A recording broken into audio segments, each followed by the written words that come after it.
Durant l'enfance, les conseils prodigués par les mères, tantes et autres femmes plus âgées étaient clairs.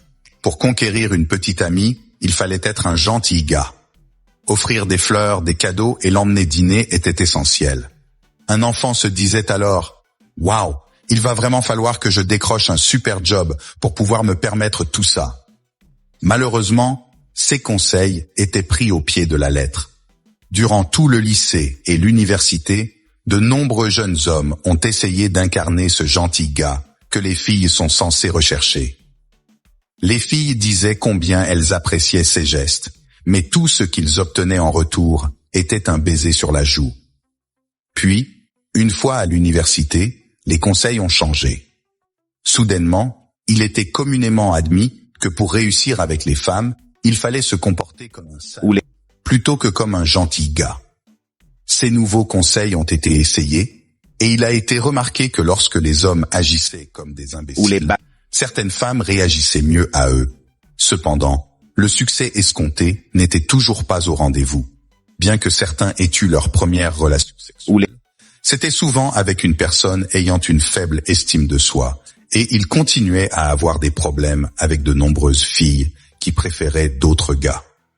En observant attentivement les hommes qui réussissaient avec les femmes, ceux qui échouaient et ceux qui étaient entre les deux, il est apparu clairement qu'il y avait 3 catégories d'hommes.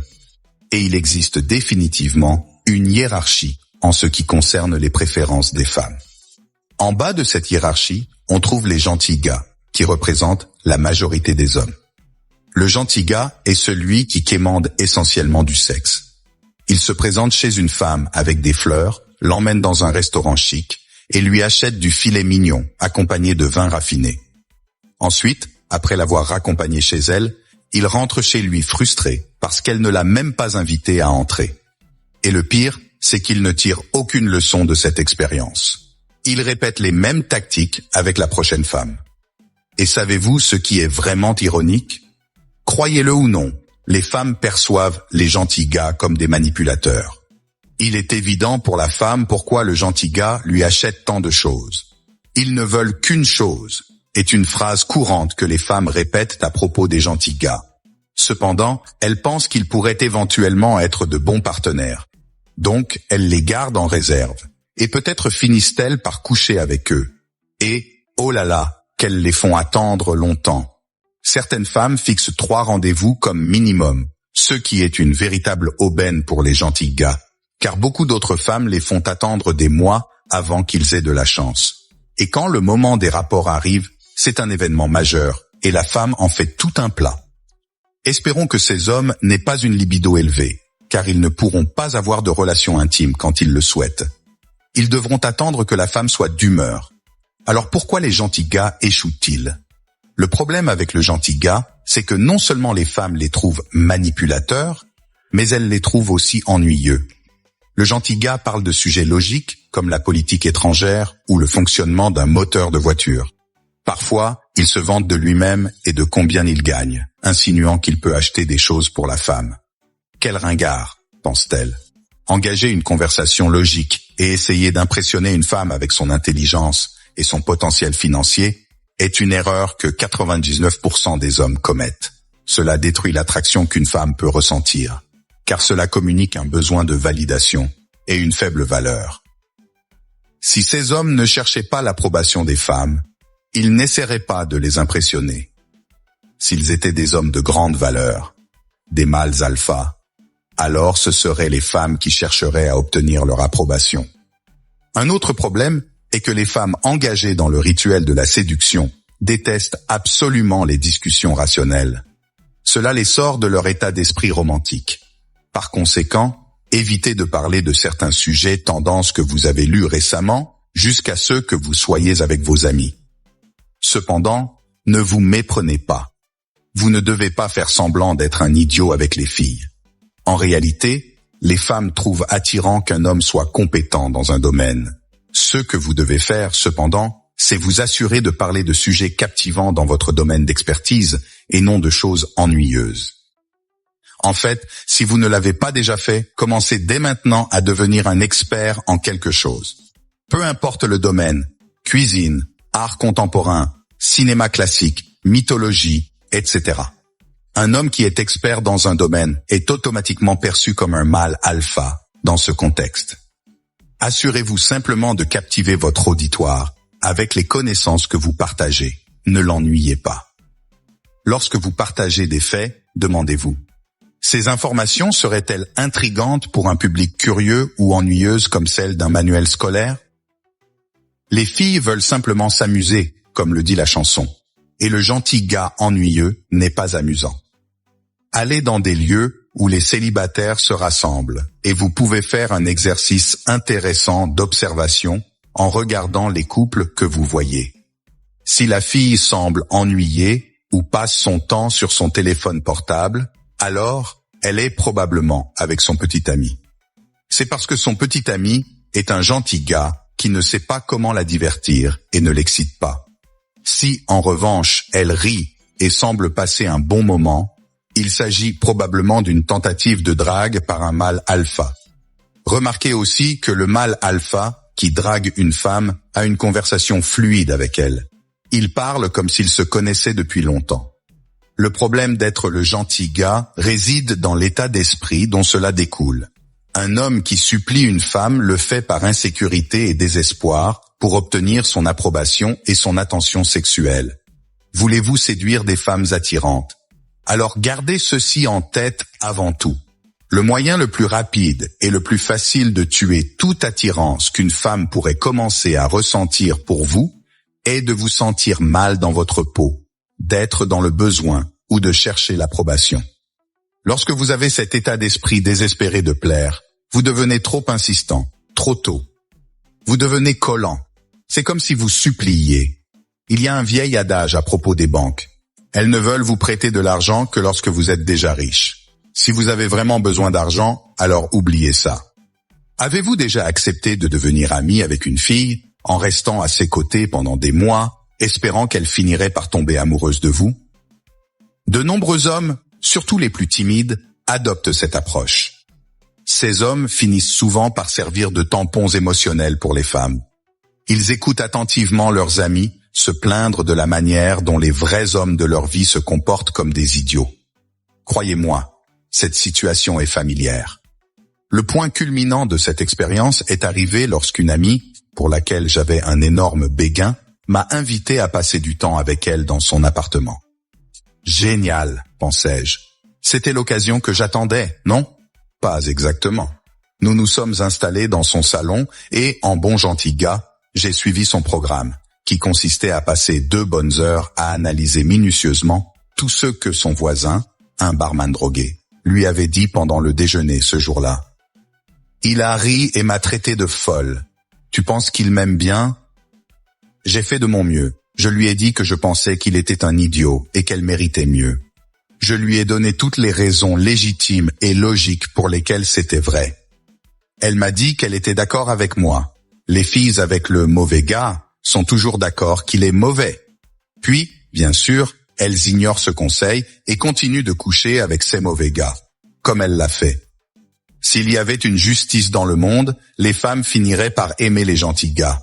En réalité, parfois elles le font, généralement lorsqu'elles sont plus âgées.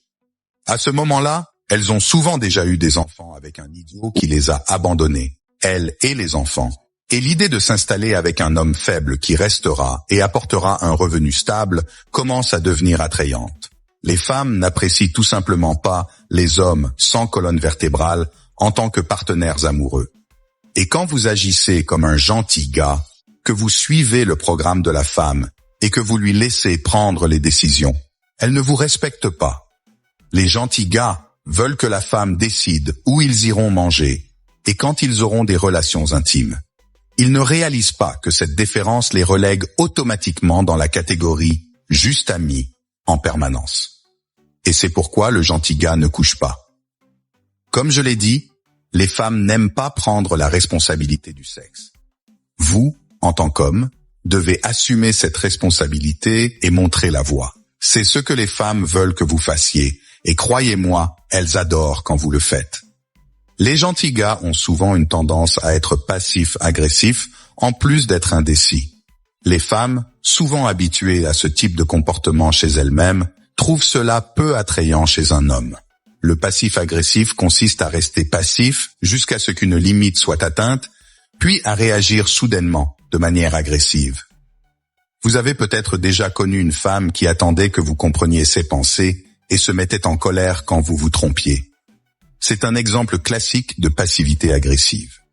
Plutôt que de trouver un équilibre entre passivité et agressivité, le gentil gars cède constamment et fait tout ce que la femme veut. Quand la femme trouve ce comportement peu attrayant et finit par le quitter pour un homme plus passionnant, le gentil gars se plaint qu'il a tout fait pour elle. Et c'est là que réside le problème. Les gentils gars souffrent aussi de jalousie, issue de leur insécurité. Leur bonheur dépend entièrement de la femme. Ils ne veulent pas qu'elle parle à d'autres hommes par peur qu'elle parte et qu'ils perdent leur source de bonheur. Le problème avec la jalousie que beaucoup de mâles bêta ressentent envers leur partenaire est qu'elle provient d'un sentiment de besoin. Chaque fois que vous ressentez cela avec une femme, vous devez surmonter ces sentiments et les laisser partir. Quand une femme perçoit qu'un homme est jaloux, c'est comme s'il lui disait « Hé, je me sens inférieur à ces autres types avec qui tu parles. » Ce manque de confiance en soi amène la femme à douter de vous. Elle commence à se demander si elle ne trouverait pas mieux ailleurs. Il est difficile de ne pas ressentir de jalousie. Mais voyez les choses de cette façon. Si vous saviez que vous êtes génial et que vous pouvez facilement attirer des femmes séduisantes, vous soucieriez-vous que votre partenaire parle à d'autres hommes? Bien sûr que non, car ce serait sa perte et vous pourriez simplement rencontrer quelqu'un d'autre. Adoptez donc une nouvelle attitude. Je suis en train de devenir un mâle alpha de grande valeur. Répétez cela tout au long de la journée comme une affirmation. Vous vous demandez peut-être encore ce que vous devriez faire si votre partenaire parle à d'autres hommes. Eh bien, la pire chose que vous puissiez faire est d'essayer de l'en empêcher. Cela lui donne une valeur supérieure à la vôtre. Au lieu de cela, la meilleure façon de gérer cette situation est de dire « amuse-toi bien », avec un ton d'indifférence totale lorsqu'elle dit qu'elle va sortir avec un autre homme. Montrez-lui que cela ne vous affecte pas du tout. Pendant ce temps, vous allez parler à d'autres femmes. Cela inverse la situation, de sorte qu'elle commence à se demander si vous allez la quitter pour quelqu'un d'autre. Cela vous place en position de force. Une autre méthode pour éviter de devenir contrarié par le comportement d'une femme est de ne pas prendre les femmes individuelles trop au sérieux ou de se préoccuper de ce qu'elles pensent. Se préoccuper excessivement des pensées et des sentiments d'une femme est une perte de temps, car en fin de compte, vous ne pouvez pas contrôler ce qu'une femme pense ou ressent. Vous ne pouvez contrôler que vous-même. Au lieu de prendre les femmes trop au sérieux, ce qui leur donne du pouvoir sur vous et vous rend nécessiteux et peu attrayant, considérez-les simplement comme des sources de plaisir et de joie dans votre vie. Rien de plus. Pour développer une colonne vertébrale avec les femmes, au lieu d'être un béni oui-oui, essayez ceci. La prochaine fois que vous êtes avec une femme, essayez de lui dire non à un moment donné. Dire non peut être puissant avec les femmes. Mais faites-le de manière douce, comme ceci. Elle, allons louer un film. Vous, non, pas maintenant. On verra ça dans environ 1 heure. En disant non, vous établissez votre autorité et vous vous présentez comme un défi pour la femme. Si elle vous voit comme un défi, elle sera plus excitée par vous au lieu de s'ennuyer. Si vous acceptez tout ce que votre femme propose, elle finira par dire non, et ce sera dans le pire endroit de tous, la chambre à coucher. Ce que vous devez comprendre, avant tout, c'est que les femmes détestent toute forme de besoin. Le mâle alpha est attirant pour les femmes parce que son bonheur vient de l'intérieur. Il ne la charge pas de la responsabilité de son état émotionnel. Votre état intérieur est crucial avec les femmes. Pour qu'elles vous trouvent aimable, vous devez d'abord vous aimer vous-même. Vous devez avoir une passion pour votre vie et poursuivre ce que vous désirez. Il y a trop de gentils gars qui sont déprimés et insécures. C'est pourquoi, en matière d'amour, les gentils gars finissent vraiment derniers. Au-dessus du gentil gars, on trouve le connard, souvent perçu comme un salaud.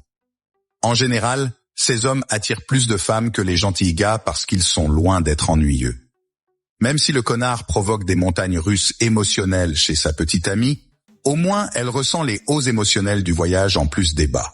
En d'autres termes, il peut la faire pleurer, mais il la fait aussi rire.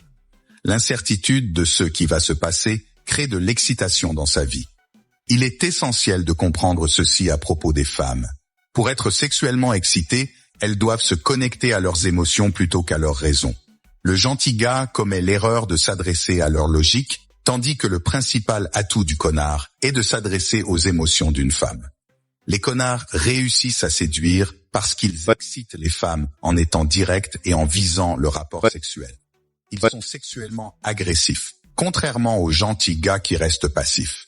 Même si le connard peut provoquer des émotions négatives chez les femmes, il suscite au moins des émotions, à l'inverse du gentil gars qui les ennuie. Cependant, tout n'est pas parfait pour les connards. Les femmes qui sortent avec eux sont souvent des personnes avec une faible estime de soi, de la dépression et d'autres problèmes émotionnels. Ces femmes peuvent se comporter de manière instable et insécure dans leurs relations, ce qui n'est pas le genre de partenaire qu'un homme bien équilibré rechercherait.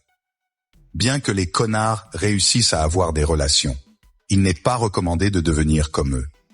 La bonne nouvelle est qu'il existe un niveau supérieur d'hommes, les mâles alpha, qui suscitent des émotions positives chez les femmes sans les aspects négatifs associés aux connards. Dans notre société, les mâles alpha sont perçus comme des leaders naturels.